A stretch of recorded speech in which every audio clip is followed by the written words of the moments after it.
Ils ont été pris en flagrant délit d'exploitation illégale de minerai d'or à l'est de Minzik, à la périphérie des parcs de Minkebe et de Livindo.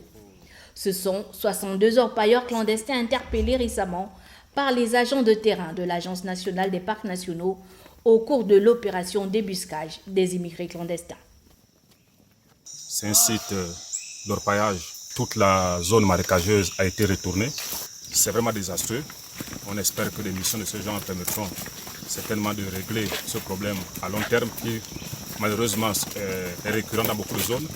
Les infos disent qu'il y a beaucoup d'autres endroits qu'il faut pacifier comme celui-ci. La lutte contre l'orpaillage illégal est une opération d'envergure économico-environnementale. Cette activité engendre environ 2 tonnes d'or, soit 20 à 40 fois la production nationale déclarée en 2020, qui est de 55 kg. Et entraîne également une déforestation massive de la forêt, une destruction des rivières et bien plus encore.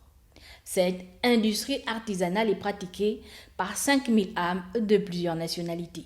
Nous avons fait un constat vraiment amer, vraiment toute une catastrophe écologique.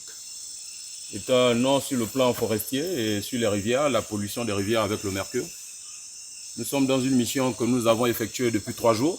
Nous avons interpellé plus de 50 personnes, tous des ressortissants étrangers, notamment des Camerounais, des Burkinabés et des Béninois.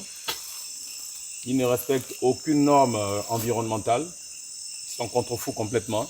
Et toutes les rivières qui sont ici sont complètement polluées. On va là sur au moins 5 km en descendant, en longeant juste droit devant vous. Toute cette forêt est complètement défrichée et polluée avec l'exploitation de l'or. L'Agence nationale des parcs nationaux a répertorié 8 zones d'orpaillage illégal situées en zone frontalière.